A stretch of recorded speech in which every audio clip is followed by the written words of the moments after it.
হোটেলে গিয়ে ক্যামেরা সেই 16 তারিখে দেখলাম। দেখার পরে দেখা যাচ্ছে যে আমার পিছনে একজন দেবা বলে একজন বালুরঘাট চিন্তা পদ্ম সবাই, ও আমার পিছনের পকেটেই ছিল, সে 1,000 টাকার ডকুমেন্টগুলো ওই বের করেছে। হ্যাঁ, শনাক্ত করা গেছে, সবাই শনাক্ত করেছে। এবার পকেটমারের শিকার বার অ্যাসোসিয়েশনের এক আইনজীবী খোদ মালদহ জেলা শাসক দপ্তরের সামনে এই ঘটনায় ব্যাপক চাঞ্চল্য। সিসিটিভি ক্যামেরায় ধরা পড়ল চোরের কুকীর্তি। শনিবার দুপুর আনুমানিক 1টা নাগাদ ঘটনা প্রকাশ্য আসতেই ব্যাপক চাঞ্চল্য কোর্ট চত্বরে। জানা গেছে, আইনজীবী মোহাম্মদ মুজিবুর রহমান চলতি মাসের 16 ডিসেম্বর দুপুরে খাবারের উদ্দেশ্যে জেলা শাসক দপ্তরের নিকট অবস্থিত এক হোটেলে যান। খাওয়া দাওয়া সেরে ফিরে আসার পর পকেটে হাত দিতেই চক্ষু চড়ক গাছ। দেখেন নেই তার কয়েক হাজার টাকা সমেত প্রয়োজনীয় নথি। তার বক্তব্য, পকেটে বেশ কয়েক হাজার টাকা সমেত প্রয়োজনীয় নথি ছিল। অন্যদিকে শনিবার সেই ঘটনার সিসিটিভি ফুটেজ সামনে আসতে ধরা পড়ল সেই চোরের কুকীর্তি।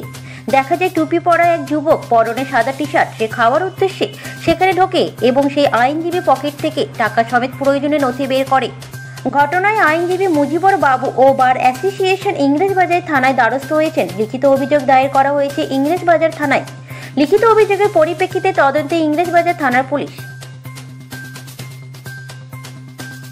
আমি খেতে গেছিলাম হোটেলে, শ্রীজ্যোতি হোটেলে, আপনার কালেক্টর বিল্ডিং এর পাশে। ওখানে খুব ভিড় ছিল সেদিন, তো আমি ওখানে দাঁড়িয়েছিলাম, ফাঁকা হলে ঢুকবো, ওই দাঁড়িয়ে থাকছিলাম। তারপরে খাওয়া দাওয়ার পরে আমি এসছি, খেয়ে বাড়ি এসছি। বাড়ি আসার পরে দেখছি যে হঠাৎ টাকা ছিল পিছনে, আমার কয়েক হাজার টাকা ছিল।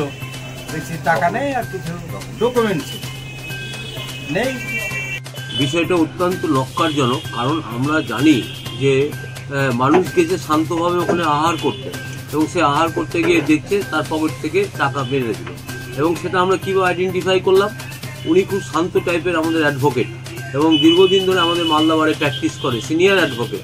আমাকে এসে বললো এরকম ব্যাপার, চলো তো গিয়ে। আমরা যখন ওখানকার টিভি সার্চ করলাম, সার্চ করতে করতে দেখি যে হ্যাঁ, একটি ছেলে দেবা বলে বালুচরের বাড়ি, মহিলা থানার পার্শ্বে বাড়ি, সে ওর পকেট থেকে সেই মানি ব্যাগটা বের করে। তখন আমরা আইডেন্টিফাই করি যে এই দিস ইজ দ্য পার্সন। এবং এই শুধু তাই নয়, এর আগে যখন আমাদের বাড়ি চুরি হয়েছে, সাইকেল চুরি, তখনও তিনি ছিলেন, এই দেবাই ছিল। তো তাকে ধরতে আমাদের অসুবিধা হয়নি। আমরা দ্বারস্থ হয়েছি থানার, এবং থানায় আমরা জানাবো, আমরা সব রেডি করে রেখেছি। হ্যাঁ, আমরা অতি সত্বর এর দৃষ্টান্তমূলক একটা শাস্তি হোক, এবং আমাদের লয়ারের যে টাকা পয়সা এবং ডকুমেন্টগুলো ফেরত দেওয়া হোক, এটাই আমরা প্রশাসনের কাছে দাবি করছি। আমরা মালদা বার অ্যাসোসিয়েশন থেকে। এটা অ্যাকচুয়ালি